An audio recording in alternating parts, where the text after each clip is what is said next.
안녕하세요. 저는 어릴 때부터 어머니와 할머니를 모시고 살았어요. 제가 어머니와 할머니랑 산다고 하면 대부분 외가 쪽인 줄 알더라고요. 그럴 만도 한 게 외할머니와 저희 어머니라면 모녀 사이니까 모시고 산다고 해도 이상하게 느껴지지 않죠. 하지만 우리 집은 특이하게도 친할머니와 어머니 그리고 제가 살고 있어요. 게다가 저희 집의 사연을 들어보면 더더욱 놀랄 수밖에 없는데요. 어머니와 할머니가 함께 살게 된 이유가 더 감동적이거든요. 저희 아버지는 제가 어릴 적 돌아가셨어요. 아마도 4~5살쯤이었던 것 같은데 솔직히 말하면 아버지는 아파서 오랫동안 병원에 계셨기 때문에 잘 기억이 안 나요. 이따금 아버지를 만나러 어머니와 같이 병원에 갔었던 것 같은데 그때는 그냥 그 공간 자체가 저에게 무섭기도 하고 늘 집에 없던 분이라 낯설게 느껴져서 추억이라고 부를 만한 것들이 더더욱 없는 것 같아요. 그래도 어렴풋한 기억에는 제가 어머니랑 갈 때마다 아버지께서 굉장히 좋아하셨다는 거예요. 그때쯤 식사도 제대로 할 수 없으셔서 링거에만 의지한 채 영양 공급을 받으셨다고 하는데 그런데도 저를 보며 활짝 웃어주셨어요. 힘없는 손길로 제 머리를 쓰다듬기도 하셨고요. 아버지랑 함께 어디를 가거나 놀았던 기억은 없지만 그래도 나를 참 많이 사랑하셨구나 하는 잔상은 남아있어요. 어머니와 병원을 다녔던 게 얼마나 오래인지는 잘 모르겠어요. 제가 태어나기도 전부터 아버지는 오래 아프셨다고 들었는데 아마도 어머니는 그러면 꽤 오랫동안 함께 병원을 다니셨던 것 같아요. 아버지가 돌아가시기 2달 전쯤에는 병원 대신 집으로 와 계셨는데요. 부모님의 방 한쪽에 늘 옅은 미소를 보이며 앉아서 제가 노는 모습을 보고 계셨던 게 생각나기도 해요.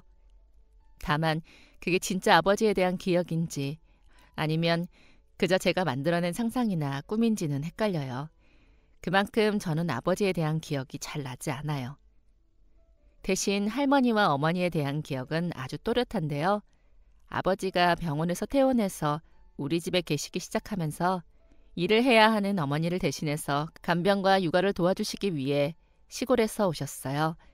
어머니는 원래 아버지와 함께 운영하던 식당을 혼자 맡아서 하고 계셨는데 병원비가 감당하기 힘들어지면서 한 푼이라도 더 벌어보려고 저녁까지만 장사하던 것을 24시간 운영하고 계셨거든요.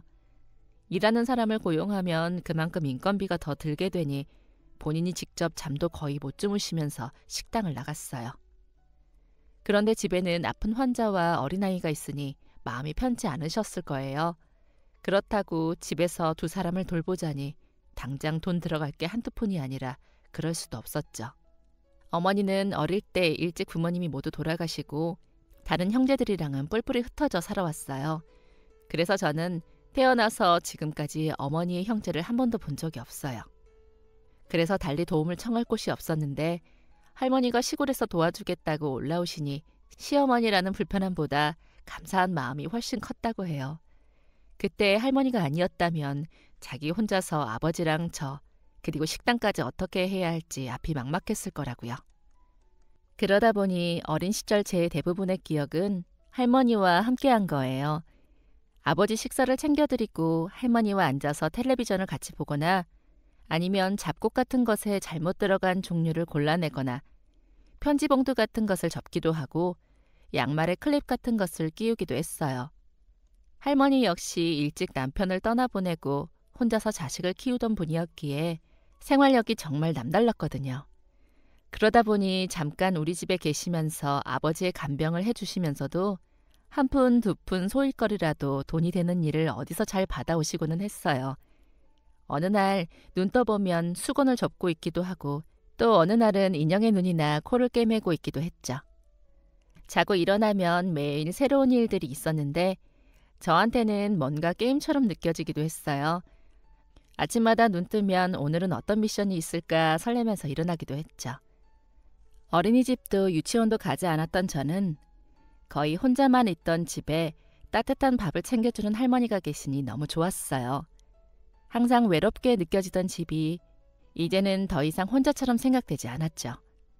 비록 아버지가 아프셔서 우리 집에 와주신 것이지만 할머니와 함께 지내는 게 저는 너무나도 좋았어요. 얼마 지나지 않아 아버지는 조용히 눈을 감으셨어요. 자세히는 모르지만 어른들 이야기를 들어보면 그렇더라고요. 그냥 밤사이 그렇게 조용히 떠나셨다고요. 아버지가 돌아가신 다음 얼마 후 할머니는 다시 시골로 내려가셨어요. 저희 어머니는 조금 더 계시다 가라고 이야기를 했지만 아들도 없는 며느리 집에 자기가 남아있는 게 더 민폐라면서 바로 내려가시더라고요. 저는 다시 혼자가 되었고 어머니는 여전히 식당 일로 바빴어요. 그렇게 시간은 몇 년이 빠르게 흘러갔어요. 저는 어느새 초등학생이 되었고 어머니의 식당은 갈수록 힘들어져서 결국 가게를 처분하게 되었고 다른 식당으로 일을 다니시게 되었죠.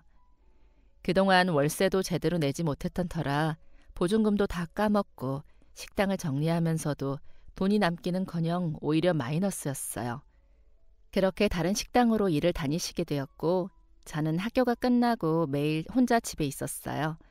혼자 숙제하고 저녁을 먹고 잠이 들고 나면 새벽쯤이 되어서 음식 냄새가 잔뜩 풍기는 지친 어머니의 발걸음이 들렸죠. 그때쯤 저는 이상하게 갑자기 혼자 잠드는 게 무서워서 부모님 방에서 잠이 들고는 했거든요. 잔뜩 느려진 걸음으로 겨우 씻고 제 옆에 누운 어머니는 아이고 우리 아기 또 엄마 방에서 자네 라고 하면서 제 머리카락을 쓰다듬고는 했어요. 왠지 제가 깨어나면 어머니의 손길이 멈출 것 같아 저는 잠이 살짝 깼는데도 일어나서 엄마에게 아는 척을 하는 대신 다시 일부러 잠이 든 척을 하고는 했죠. 시간은 빠르게 흘러 저는 중학생이 되었어요. 어느 날 학교에서 돌아왔는데 어머니가 집에서 저를 기다리고 계시더라고요. 원래라면 일을 하실 시간에 집에 계시길래 이게 무슨 일인가 싶었죠. 이유는 모르겠지만 일단 학교에서 돌아왔는데 엄마가 집에 있으니 너무 반가웠거든요. 오늘은 일 안 해. 우리 갈 곳이 있거든. 할머니가 아프다고 하셔서 지금 얼른 시골로 가야 해. 엄마가 짐은 다 챙겨놨고 학교에는 도착해서 연락하면 되니까 얼른 가자. 저는 책가방만 겨우 내려놓은 채로 엄마의 손에 이끌려 터미널로 버스를 타러 갔어요. 시골에 도착해서 터미널이 있는 시내의 큰 병원으로 가니 할머니가 환자복을 입고 누워 계시더라고요. 검사 결과를 받아보니 할머니는 뼈와 관절에 문제가 생겼다고 하는데요. 더욱 자세하게 검사를 받아봐야 한다고 다른 도시의 더 큰 병원으로 가보라고 하시더라고요. 그래서 저희는 바로 할머니를 모시고 대형 종합병원으로 가서 검사를 받았어요. 검사 결과 근육이 점점 줄어들고 있으면서 관절이 서서히 굳어지고 있다고 했는데요. 약물 치료도 물론 중요하지만 그보다 꾸준히 재활을 받는 것이 관절이 굳어지는 속도를 늦출 수 있는 방법이라고 했어요. 또 혈관에도 문제가 보여서 혼자 지내시다가 갑자기 쓰러지거나 위험한 상황에 직면할 수 있다고 하는데요. 그래서 어머니는 할머니에게 저희와 같이 살기를 권유했죠. 싫다. 나이 들어서 자식들 고생시키는 것도 싫은데 남편 먼저 앞세운 며느리 신세를 지라고? 나는 그렇게 못한다. 어머니, 그래도 이대로 혼자 사시다가 정말 위험하다고 하잖아요. 내 아들 때문에 병시중 드느라 너 그렇게 고생하는 걸 보고 어떻게 내가 또 그런 짐을 지게 하냐. 아서라, 그냥 너도 나이 든 노인네 여기저기 좀 쑤시나 보다 하고 있고 살아. 내가 돈이 많아서 너희 결혼할 때 뭐 대단한 걸 해주기라도 했냐. 내가 가고 나서 물려받을 엄청난 유산이 있기를 하냐. 뭐하러 노인네한테 애를 써. 나도 아들 죽고 며느리 없다고 생각하고 살 테니까 너도 시어머니 없다고 생각하고 살아라. 좋은 남자 있으면 재혼도 하고. 어머니, 어릴 때 부모님 여의고 가진 것도 아무것도 없는, 아니 오히려 마이너스인 저한테 사람만 좋으면 된다고 우리 아들이랑 잘 살아달라고 해주시고 그 사람 집에서 머무를 때 주변에 친구 하나 없어 부탁할 곳도 없던 저 도와주시겠다고 시골에서 달려와 주셨잖아요. 지금도 간간히 애 용돈하라고 돈 보내주시고 제가 어떻게 어머니를 없는 사람 치고 살아요. 저한테는 그 어떤 가족보다 가까운 사람인데요. 어머니가 안 올라오신다고 하면 제가 애 데리고 내려갈게요. 엄마의 귀여운 협박에 할머니는 결국 포기를 외치고 얼마 후 시골집을 팔고 우리 집으로 올라왔어요. 그 후로 저희와 함께 지내시게 되었는데요. 어머니는 일을 하시면서도 항상 할머니의 재활 일정을 꼼꼼하게 챙겼고 관절에 좋다는 온갖 영양제를 사오는 것은 물론 뼈에 좋다는 음식들을 잔뜩 메모해 와서는 항상 그에 맞춰 음식을 해주고는 하셨어요. 친자식도 저렇게 하기 힘들겠다 싶을 정도로 정말 지극정성으로 할머니를 돌봐주셨죠. 하지만 제가 고등학교를 졸업하기 전 할머니는 갑작스럽게 뇌에 혈관에 문제가 생겨서 돌아가시게 되었어요. 빠르게 병원으로 옮겼지만 결국 수술을 마치기 전에 사망하셨고 저와 어머니는 또 한 번의 장례를 치르게 되었죠. 그리고 또 다른 병원 빚이 저희의 부채로 남았어요. 저는 공부를 나쁘지 않게 했어요. 사실 상중하에서 굳이 고르자면 잘하는 편에 속했죠. 다들 제가 당연히 대학에 갈 거라고 생각했지만 저는 확신할 수 없었어요. 제가 대학에 간다고 하기에 저희 집은 형편이 아주 어려웠거든요. 어머니 혼자 빚을 갚으며 겨우 생활을 이어가고 있는데 거기에 대학까지 간다고 차마 입이 떨어지지 않았어요. 하지만 오히려 어머니는 제 미래를 위해서 무조건 대학에 가라고 하셨어요. 엄마가 살면서 보니까 더 길게 배우고 더 많이 아는 놈들이 돈도 훨씬 잘 버는 것 같다며 너도 고등학교 졸업하고 괜히 식당, 공장 취업해서 일할 생각하지 말고 차라리 좋은 대학 졸업해서 유명한 회사에 들어가라고요. 상황이 여의치 않아 거의 초등학교만 졸업하셨던 제 어머니는 내 자식만은 대학에 갔으면 좋겠다고 누누이 말씀하셨어요. 등록금은 어떻게든 마련해 줄 테니 걱정하지 말라고. 제발 엄마 소원이라면서 말이죠. 공부를 많이 해서 돈을 더 많이 벌 수 있다는 것도 물론 어머니의 뜻이었지만 아마도 그 내면에는 제가 조금 더 다양한 선택지를 가지고 꿈을 찾기를 바라는 마음이 크셨던 것 같아요. 괜히 부모님 때문에 저희 집안 때문에 당장 눈앞에 있는 현실만 쫓지 말고요. 대학에 입학한 이후 1년은 다행히 등록금을 받을 수 있었어요. 원래는 학교 기숙사 내에 카페에서 아르바이트를 했는데 이번에 공사에 들어가면서 일을 그만두게 되었는데요. 성인이니까 어머니에게만 맡기지 말고 나도 스스로 내가 쓸 돈은 벌어야겠다 싶은 마음이었기 때문에 다른 일자리를 다시 구하기로 했어요. 그래서 알아보기 시작했는데 때마침 동네 근처의 한 치킨집에서 다른 곳보다 시급을 더 넉넉하게 주더라고요. 일하는 시간도 저녁 시간이라 오후까지 학교에서 수업을 다 듣고 와도 딱 맞았고 주말은 더 많이 일할 수도 있다고 하니 완전 딱이다 싶었죠. 대신 워낙 바쁜 곳이라 전화주문부터 매장에 오는 손님들을 맡고 포장에 서빙까지 정신이 없다고 하더라고요. 하지만 바쁘더라도 돈을 더 주는 곳이 낫다고 생각했기에 저는 바로 일을 할 수 있다고 했어요. 그렇게 아르바이트를 시작하게 되었는데요. 정말 생각보다 훨씬 바쁘고 할 일이 많더라고요. 그동안 전화하면 치킨을 튀겨서 가져다 주는 것만 봤었는데 막상 가게에 있으니 무도 정리하고 포장해야 하고 음료도 챙겨야 하고 주류가 들어오면 냉장고에 정리해야 하고 정말 할 일이 많았어요. 가게라는 게 원래 이렇게 바쁜 곳이구나 싶기도 하고 예전에 엄마는 이렇게 힘든데 식당 일을 어떻게 혼자 했을까 싶기도 했어요. 너무 바쁘고 힘들었는데 그래도 일을 버틸 수 있게 해주는 두 가지가 있었어요. 바로 넉넉한 시급과 함께 일하는 동생이었는데요.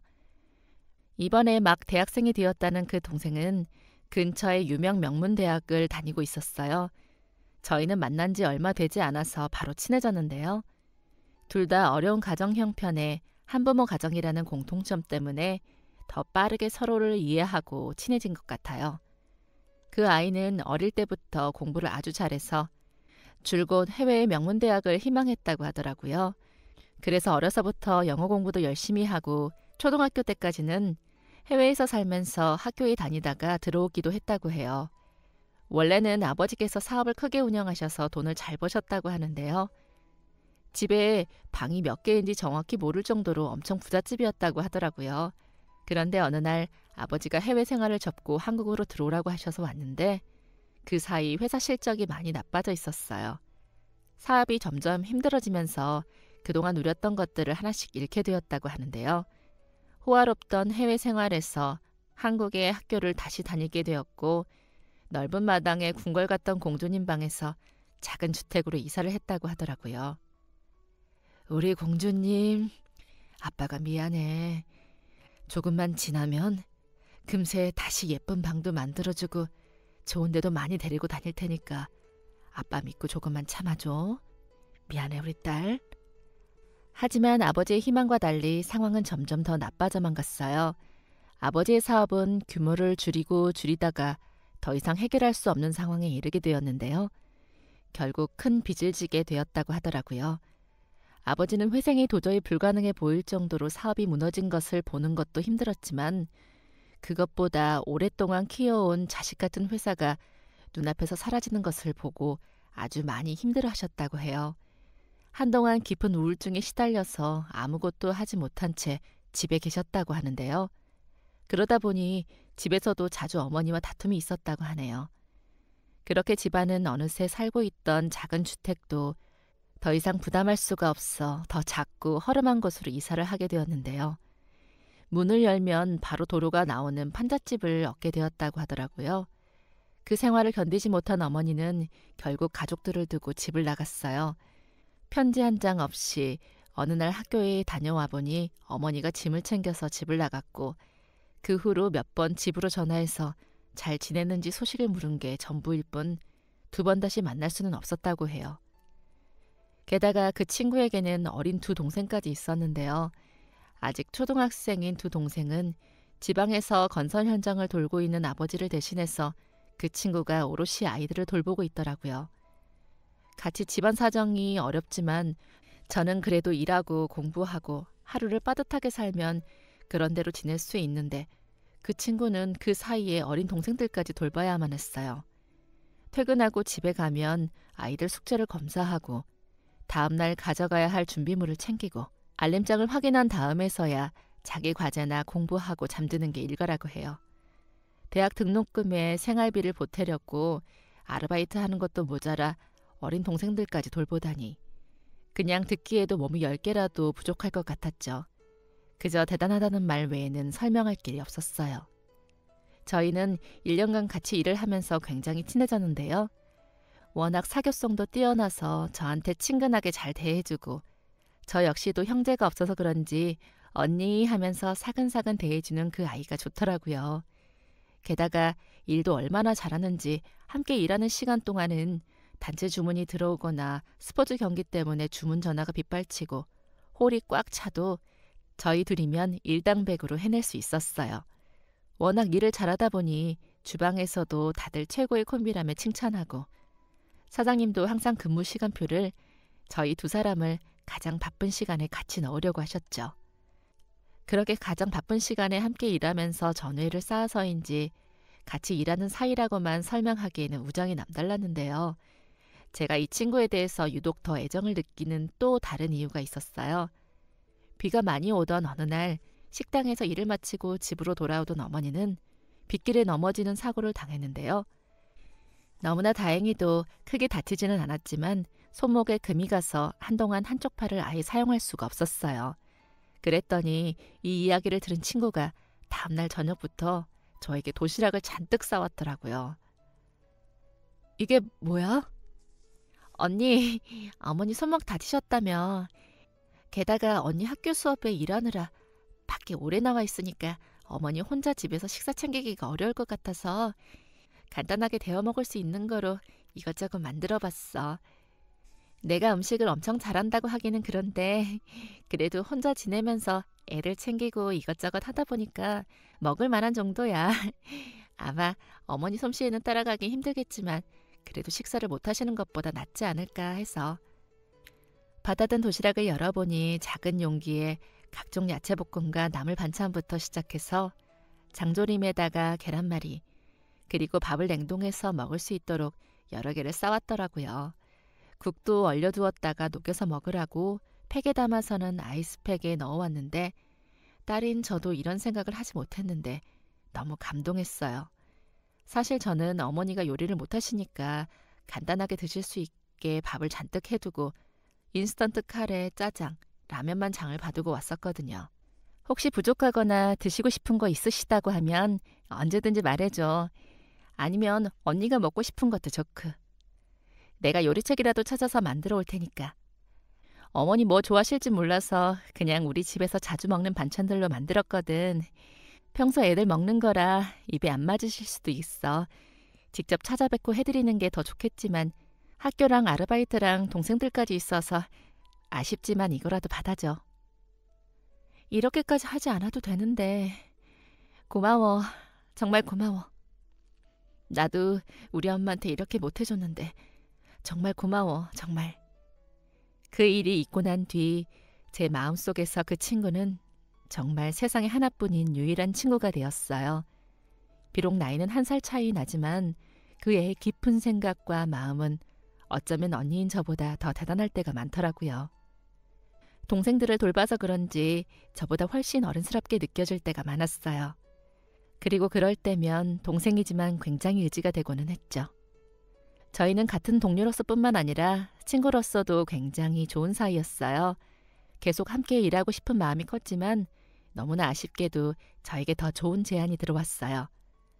아는 친구가 자신이 하던 과외를 소개해줬거든요. 그동안 과외를 해보고 싶은 마음은 있었는데 적당한 기회가 없었어요. 그런데 같은 과의 친구가 휴학하게 되면서 자신이 하던 과외 자리를 소개해주겠다고 하더라고요. 그 친구는 부잣집 아이들 3명을 모아서 그룹 과외를 하고 있었는데요. 덕분에 시간은 동일한데 비용은 일반 과외보다 더 받아서 시간 관리하기도 좋다고 했어요. 그곳에서 1년 넘게 과외를 하던 친구가 소개해준 곳이다 보니까 면접 겸 얼굴을 보러 갔을 때도 학생들 어머님이 별다른 말씀을 하지 않으시더라고요. 우리 선생님이 추천하는 분이라면 당연히 믿고 맡길 수 있다면서 말이죠. 덕분에 면접도 무사히 빠르게 통과됐고 수업하는 걸 몇 번 참여하면서 어떻게 진행되는지 보고 바로 제가 이어서 하기로 했어요. 솔직히 친한 동생을 생각하면 치킨집에서 계속 둘이 같이 일하고 싶지만 급여나 공부를 위한 시간 활용을 생각하면 도저히 이 과외를 거절할 수가 없었어요. 그래서 너무나 아쉬운 마음이었지만 1년 넘게 함께한 치킨집과도 그리고 동료와 헤어질 준비를 해야 했죠. 사장님에게 다른 알바생이 구해질 때까지만 하겠다고 이야기하고 무거운 마음으로 그 친구에게 사정을 이야기했어요. 그랬더니 그 아이는 오히려 활짝 웃으면서 너무 잘됐다고 축하해 주더라고요. 언니, 언니 그동안 과외 아르바이트 하고 싶어 했잖아. 그 정도 급여면 당연히 가야지. 우리가 같이 일하는 건 너무 좋지만 그건 꼭 여기가 아니라도 서로 연락하고 언제든지 만날 수 있잖아. 미안해할 필요 하나도 없어. 우리 서로 형편 잘 아는데 당연히 지금 현실에 더 도움이 되는 선택을 해야지. 아유, 언니도 참 그런 걸로 미안해하다니. 너무 잘됐다. 축하해. 우리는 이제 이 지긋지긋한 기름 냄새 말고 예쁜 카페나 아니면 공원에서 산책이라도 하면서 만나자. 일을 그만두기 며칠 전 사장님은 마지막 급여 정산을 위해서 저를 사무실로 불렀어요. 안쪽으로 들어가서 그동안 일한 시간을 다시 한번 꼼꼼하게 확인하고 이번 달에는 얼마나 들어올지를 계산했죠. 제가 계산한 것과 사장님이 알려주신 게 딱 맞아서 알겠다고 이야기하면서 퇴직금에 관해 물어봤어요. 사장님, 퇴직금은 혹시 월급날에 같이 들어오나요? 퇴직금? 무슨 퇴직금? 저 1년 이상 일했잖아요. 그런데?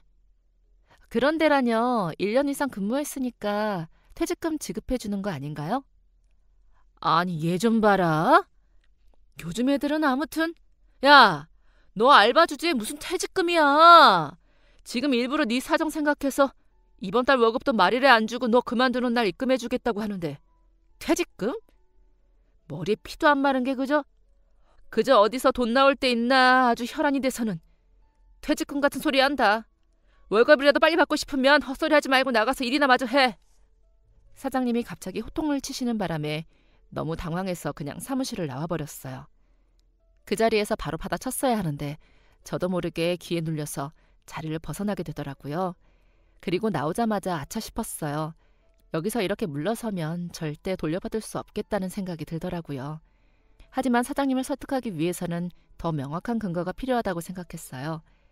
그래서 바로 들어가서 따지는 대신 다음날 낮에 바로 고용노동부에 전화해서 상담을 받았죠. 다행히 상담을 받아보니 제가 알고 있던 것처럼 아르바이트생이라고 하더라도 사주를 평균으로 계산했을 때 일주일 동안 소정 근로시간이 15시간 이상이라면 1년 이상 근무 시 퇴직금을 지급받을 수 있다고 했어요. 작성한 근로계약서를 꼼꼼하게 살펴보면서 더 상세하게 이야기를 나눠보니 저는 퇴직금을 받을 수 있는 기준에 딱 맞아떨어졌죠. 혹시나 사장님이 계속 퇴직금을 주지 않겠다고 우긴다면 고용노동부에서 도움을 받을 수 있다고 했죠. 저는 우선 사장님과 다시 한번 이야기를 나눠보기로 했어요. 출근 시간보다 조금 더 일찍 도착해서 저는 사장님에게 낮에 고용노동부와 상담한 내용을 전달했어요. 그리고 혹시나 퇴직금을 지급하지 않는다면 다음날 바로 노동부에 신고하겠다고 강한 어조로 이야기했죠. 사장님은 퇴직금에 대해서 모르던 게 아니라 모른 척 한 거였어요. 제가 고용노동부 이야기를 하니 바로 꼬리를 내리더군요. 안 주려고 했던 게 아니라 제가 요건이 충족되는지 몰랐다는 둥, 지금 돈이 부족해서 천천히 주려고 했다는 둥. 전날의 당당한 기세와 다르게 허둥지둥하면서 횡설수설 이야기를 했어요. 그렇게 저는 마지막 아르바이트 날 퇴직금까지 받기로 하고 사무실을 나왔어요. 그런데 그날부터 며칠 동안 저와 같이 일하는 동생이 일을 못 나온다고 하더라고요. 사정이 있어서 이틀 정도 쉰다고 하는데 무슨 일인지 연락을 해봤지만 답이 없었어요. 그렇게 이틀 뒤 동생은 평소보다 더 고민이 많은 얼굴로 터덜터덜 일하는 곳에 나타났어요. 무슨 일인지 물어보니 잠시 망설이면서 지방에서 건설 현장에서 일을 돕던 아버지가 사고를 당해서 다쳤다고 하더라고요. 다행히 큰 부상은 아니었고 간단한 수술을 받고는 병원에 일주일 정도 입원을 하신다고 했어요. 병원비와 수술비에 당장 아버지가 일을 최대 한 달가량은 하실 수 없어 생활비까지 걱정이라는 이야기를 하면서 한숨을 푹 쉬더라고요. 생활비만으로도 빠듯했는데 수술비랑 입원비는 어떻게 갚아야 할지 모르겠다면서 앞이 막막하다고 했어요. 그 이야기를 들으니 마음이 무거워지더라고요. 뭐라도 도와주고 싶었지만 저는 이 친구처럼 요리를 잘하는 것도 아니고 제가 달려가서 병간호를 대신 해줄 수 있는 것도 아니고 그렇다고 제가 돈이 많거나 가정 형편이 좋아서 금전적으로 도울 수 있는 상황도 아니었죠.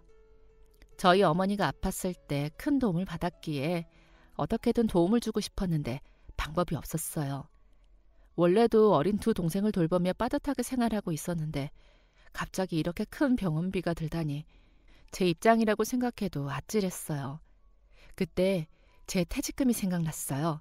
수술비를 내기에 충분한 돈은 아닐 것 같지만 그 돈이라면 병원비에 아버지가 일을 못하시는 동안 어떻게든 생활에 도움이 될 수 있을 것 같더라고요. 다만 저 역시 집안 사정이 좋지 않아 망설여졌어요. 그 돈을 받으면 힘들게 일하는 어머니에게 드리며 우리 집 빚을 갚는 데 보태려고 했거든요. 마음 같아서는 선뜻 주고 싶었지만 여러 가지 복잡한 생각이 들었어요. 그렇게 일을 그만두기 전까지 며칠 엄청나게 고민했어요. 그리고 마침내 결론을 내렸죠. 지난번에 반찬 해준 거 고마워서 어머니가 용돈이라도 주고 싶다고 하시거든? 계좌번호 좀 알려줘. 에이, 언니, 아니야. 내가 좋아서 해준 건데 용돈은 무슨. 어머니가 잘 드신 것만으로도 기뻐. 우리 엄마 고집 장난 아니거든. 1, 2만 원이라도 받아야지 아마 넘어가실 거야. 그러니까 그냥 받아줘. 난 언니 오늘 마지막 근무 날인데 선물 하나 못 샀는데 그러면 내가 너무 미안한데. 미안은 무슨. 내가 너한테 도움받은 게 훨씬 많은걸? 저는 지난번 어머니 도시락을 싸준 것에 대해 고마움을 표현하고 싶다고 계좌번호를 물어봤어요. 그렇게 마지막 근무를 마치며 동생과 인사를 나누고 다음 날 아침 퇴직금을 받자마자 바로 전날 그 아이에게 받은 계좌번호로 150만 원 정도의 금액을 보냈어요. 전송 버튼을 누르기까지 계속해서 고민이 됐지만 그래도 막상 보내고 나니 잘했다는 생각이 들더라고요. 그리고 며칠 후 수업을 마치고 나오는데 학교 앞에 익숙한 얼굴이 보였어요. 바로 그 동생이었죠. 저를 보더니 언니! 하면서 달려와서 안겼어요. 무슨 일이야? 나 기다린 거야? 언니, 언니가 보낸 돈 확인했어. 왜 그런 걸 보냈어? 언니한테도 엄청 큰 돈이잖아. 제가 보낸 돈을 확인하고 바로 인사를 하고 싶었는데 그날이 마지막 근무일이다 보니 다시 얼굴을 볼 수 없어서 학교 앞으로 찾아왔다고 하더라고요. 생각해보니 집 주소도 몰라서 학교로 가면 볼 수 있겠지 싶어서 무작정 찾아와 평소 제가 수업 듣는 건물 앞에서 기다렸다고요. 저는 동생을 데리고 학교 뒤편의 조용한 곳에 데려가 앉았어요. 자판기에서 음료를 뽑아 내밀었는데 보니까 얼마나 울었는지 눈이 퉁퉁 부어 있더라고요.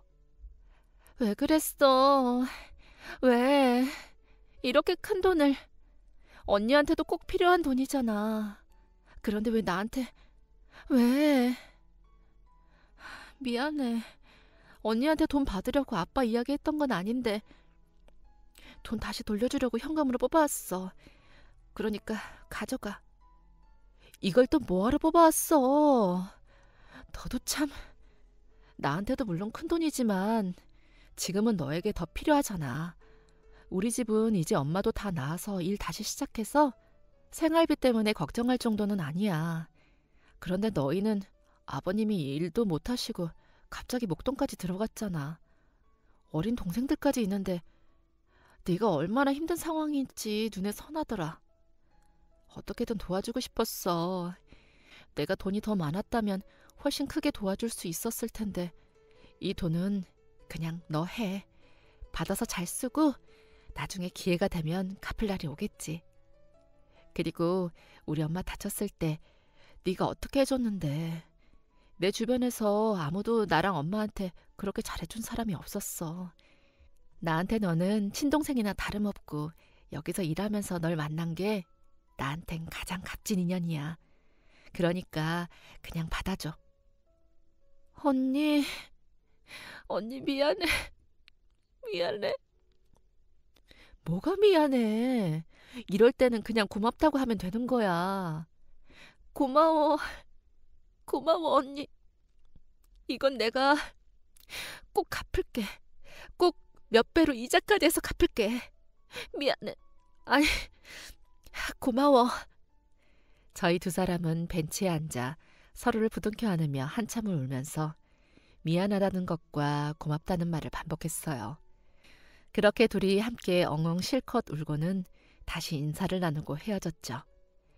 다행히 제가 준 돈이 크게 도움이 되었다는 이야기를 들었고 그것만으로도 뿌듯함이 느껴지더라고요. 제 덕분에 큰 위기를 모면했다는 이야기를 들으니 원래 이렇게 쓰일 돈이었구나 싶기도 했어요. 그리고 저희는 종종 연락을 주고받고 일하는 치킨집에 들러서 이야기를 나누기도 했어요. 그렇게 서로 계속 연락을 주고받고 만나면서 지냈는데 시간이 지나면서 저도 취업 준비에 바쁘고 그 친구도 치킨집을 그만두고 더 돈을 많이 주는 다른 아르바이트를 찾게 되면서 자연스럽게 연락이 뜸해지게 되었죠. 그리고 언젠가부터는 각자 자기 삶에 집중하다 보니 연락이 완전히 끊어지게 되었어요. 저는 취업 준비 끝에 괜찮은 회사에 들어가게 되었어요. 사실 더 좋은 곳에 들어가고 싶었지만 졸업 후 당장 돈 버는 게 중요했고 인턴이니 어학연수 경험이니 이것저것 따지는 게 많더라고요. 제 형편에 취업 준비를 더 길게 할 수는 없어서 그나마 지금 조건이 맞는 것 중에 가장 괜찮은 곳을 골라 들어갔어요. 그래도 이전에 대학을 다니면서 아르바이트 할 때보다는 벌이가 나아져서 다행이었죠. 그렇게 10년을 꼬박 정말 열심히 일했어요. 그런데 가난이라는 게 벗어나기가 쉽지 않더라고요. 대박 한탕을 치지 않은 이상 빠르게 벗어나는 건 거의 불가능해 보였어요. 어머니도 저도 정말 열심히 일을 하는데 이상하게도 저희 집안 사정은 나아질 기미가 보이지 않았어요. 저희가 아무리 열심히 일을 해도 세상의 물가는 계속 높아지니 늘 제자리 걸음 같은 느낌이었죠. 원래 살고 있던 집도 재개발이니 뭐니 나가야 한다고 해서 이사까지 했어요. 원래 살던 곳만큼 여건이 좋지 않은데도 가격이 이전보다 훨씬 비싼 곳으로 옮겨야 했는데요. 그 사이 워낙 집세니 뭐니 다 솟구치다 보니 금액대가 다들 어마어마해서 울며 겨자 먹기로 안 좋은 집을 더 비싼 돈을 주고 살아야 하더라고요. 파출부 일을 계속하는 어머니는 이전에 다쳤던 팔이 계속 말썽이었어요. 그때 제대로 푹 쉬면서 요양을 한 게 아니어서 계속해서 쑤시고 아프고 어쩔 수 없이 간간히 병원에 가서 치료를 받기도 하고 아예 일을 가지 못하고 쉬는 날도 있었어요. 그나마 다행인 것은 어머니가 워낙 성실하고 일손이 야무지다 보니 보수가 두둑한 부잣집 한 군데에서 고종으로 일을 하기로 했어요. 일하는 시간은 전보다 적지만 급여는 이전에 몇 군데를 일할 때만큼이나 받을 수 있었죠. 그래도 여전히 팔이 아플 때가 있어서 고생을 많이 하기는 하셨지만요. 그날은 공휴일이라 회사에 출근하지 않아서 집에서 쉬고 있었어요. 그런데 일기예보에서는 별 이야기가 없었는데 갑자기 오후부터 비가 쏟아져 내리더라고요. 도저히 그냥 맞을 정도가 아니라 하늘에 구멍이라도 난 것처럼 비가 왔어요. 바로 엄마에게 연락해보니 역시나 우산을 안 가져갔다고 하더라고요. 남는 우산 있는지 물어보고 빌려가면 된다고 이야기하시길래 마침 제가 오랜만에 쉬는 날이고 하니 마중을 가겠다고 했어요.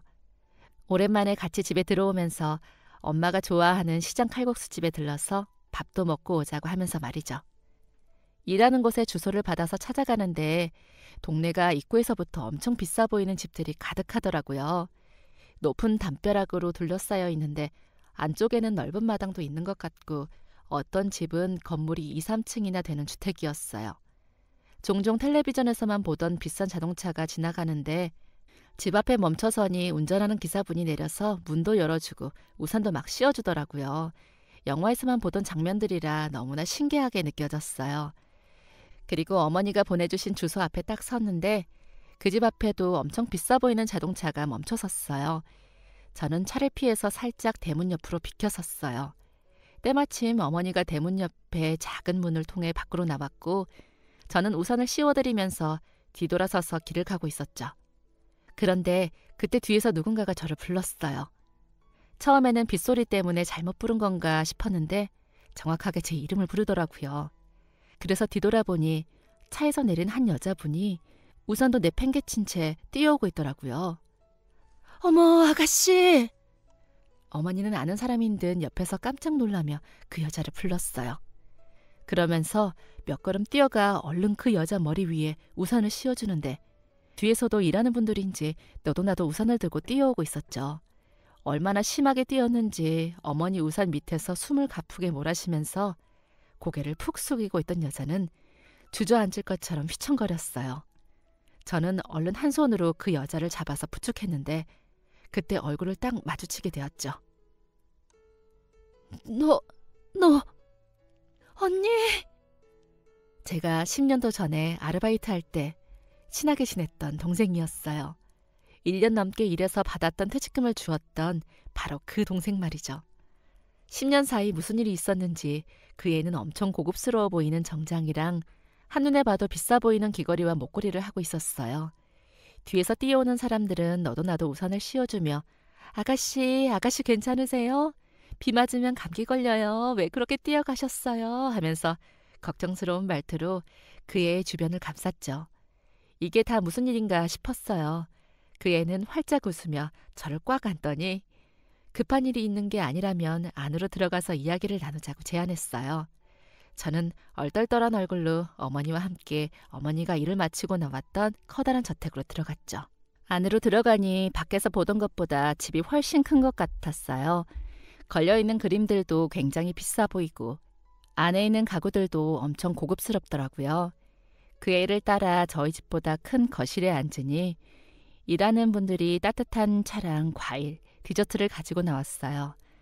저도 당황스러워서 어떻게 해야 할지 몰랐지만 어머니 역시도 자신이 일하는 곳에서 같이 근무하는 분들이 음식을 가지고 나오며 대접하니 어찌할 바를 모르며 엉거주춤하게 서 있었죠. 웃으면서 앉으라고 이야기하는 동생의 말에 저랑 어머니는 고급스러움이 물씬 풍기는 소파 위에 앉았어요. 그동안 잘 지냈어? 나는 나름대로 잘 지냈지. 근데 이게 다 뭐야? 너야말로 어떻게 지낸 거야? 깜짝 놀랐지. 우리 마지막으로 봤을 때 나 판잣집 같은 곳에서 동생 둘이랑 지내고 있었잖아. 심지어 아버지 병원비 때문에 힘들어하면서. 지금은 여기가 우리 집이야. 동생들은 음악이랑 미술 공부 때문에 해외에 있고 나랑 아버지랑 여기서 살고 있어. 뭐? 여기가 진짜 너희 집이야? 맞아. 상상이 안 되지? 그때 아버지가 팔 다치면서 일을 쉬는 동안 다쳤다는 이야기를 듣고 예전에 같이 회사 운영하던 분이 병문안을 왔어. 두 분이 한참 이야기를 나누시고는 다시 힘을 합쳐서 사업을 시작해보자고 하셨더라고. 아버지는 한 번 망한 경험이 있어 고민을 많이 했는데 또 원래 사업하던 분이다 보니 그 제안을 거절하기가 어려워서 결국은 두 분이 다시 시작하게 되었는데 처음 1년 정도는 원하는 만큼 결과가 나오지 않아서 이번에도 안 되려나 생각했어. 그리고 나는 졸업하고 나서 아버지 일을 도우려고 그 회사에 뛰어들었고 그런데 그때부터 맡겼던 운수가 풀리는 건지 일이 술술 진행되면서 한 3년쯤 되니까 입지가 탄탄히 다져졌어. 그리고 그때부터 매출이 쭉쭉 오르면서 5년 차에는 완전히 대기업으로 자리매김했는데 아버지는 전부 내 도움이라고 하더라고. 내가 사업 수완이 좋아서 들어온 이후로 그 자리에까지 오르게 된 거라고. 사실 근데 나는 별로 한 게 없거든. 오히려 아버지 옆에서 사업이라는 게 이런 거라는 것을 많이 보고 배울 수 있었고 이전에 혼자서 어떻게 그렇게 큰 회사를 운영하셨는지 바로 옆에서 보니까 알겠더라. 지금도 아버지는 대표로서 역량을 200% 이상 발휘하고 있어. 덕분에 그 모습을 보며 자극받아 나 역시 임원으로서 최선을 다하고 있고 하지만 이렇게 열심히 살 수 있었던 이유 중 하나는 내가 힘들 때마다 지칠 때마다 전부 포기하고 싶은 순간에 항상 나를 도와줬던 언니를 떠올렸거든. 내가 언니 앞에 당당히 서기 위해서도 받은 것을 더 크게 돌려주기 위해서도 이 악물고 성장해서 멋지게 성공해야겠다 다짐했어. 언니 번호를 몇 번 전화도 걸었는데 연락처가 달라져서 다른 사람이 받더라. 학교에서도 혹시 어느 회사로 취업했는지 집은 어디인지 알 수 있는지 알아봤는데 개인정보를 알려줄 수 없다고 하더라고. 전에 살던 동네도 몇 번이나 다시 가봤는지 몰라. 혹시나 다시 마주칠 수 있을까 봐.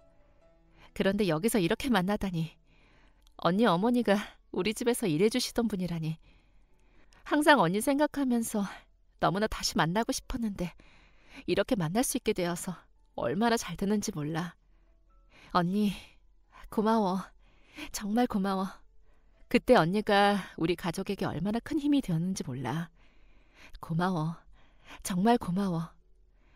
혹시 내가 도와줄 수 있는 일이 있으면 무엇이든지 말해.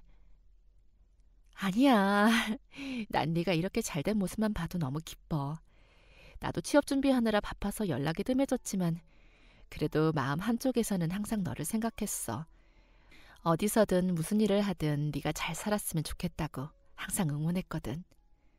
정말 다행이야. 네가 이렇게 성공해서 멋지게 살고 있어서 너무 기쁘다 정말. 저희 두 사람은 오랜만에 만나 또 부둥켜 안으면서 엉엉 울었어요. 서로 고맙다고, 네 덕분이라고 주고받으며 기뻐했죠. 어머니에게도 옛날에 팔을 다쳤을 때 도시락을 싸준 친구가 바로 이 아이라고 소개했어요.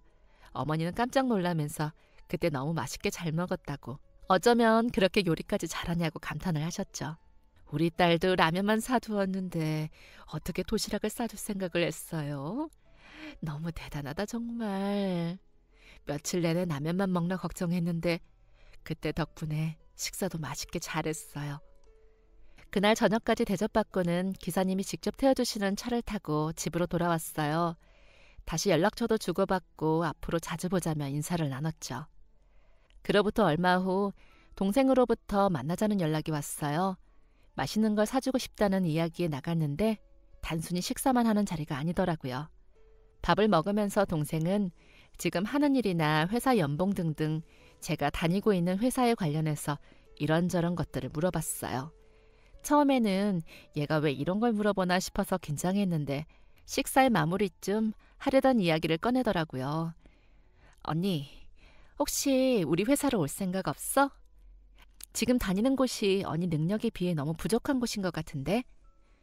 사실 언니랑 지난번 이야기하고 나서 내가 좀 알아봤거든. 거기 회사에서 언니가 프로젝트도 몇 개나 성공시키고 업무 평가 능력도 훌륭하다고 들었어. 연봉이나 이런 거 다 가장 좋은 조건으로 맞춰줄 수 있는데 혹시 나랑 같이 일해볼 생각은 없어? 사실 저도 최근 이직을 고민하고 있었어요. 이제 어느 정도 경력이 쌓이고 업무 평가도 좋은 편이니 더 괜찮은 곳으로 옮겨도 되지 않을까 생각하고 있었거든요. 다만 제가 목표로 하는 회사들에는 저보다 더 훌륭한 스펙을 갖춘 분들이 많아서 자신이 없어 망설이고만 있었어요. 그런데 제가 상상도 못할 수준의 연봉을 제안하면서 같이 일을 하자고 하니 이게 현실이 맞나 믿어지지 않을 정도로 기뻤어요. 생전 처음 보는 연봉으로 계약을 한 날 머릿속에서 정말 많은 생각들이 스쳐갔어요. 그리고 회사에 출근한 이후부터 정말 열심히 일을 했어요. 내가 과분하게 받고 있으니 그만큼의 역량을 보여줘야겠다는 생각이 강했거든요. 그러다 보니 처음에는 임원 지인이라는 소문으로 선입견을 가지고 있던 몇몇 사람들도 저를 다르게 보기 시작했어요. 어느새 이직한 지도 1년이 지나면서 이제는 회사에서도 단단히 제 실력을 증명하고 있는데요.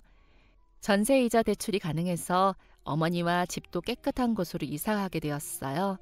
또 아픈 어머니의 팔도 푹 쉬면서 치료를 받을 수 있었는데요. 파출부 일 대신 열심히 돈을 모아서 어머니의 오랜 꿈인 식당을 다시 운영하기 위해서 노력하고 있어요. 동생은 자기가 식당을 차려주겠다고 성화지만 지금까지 받은 것도 너무 과분해서 더는 도움을 받을 수 없더라고요. 다시 만난 그 아이와는 다시 친자매처럼 막역하게 지내고 있는데요.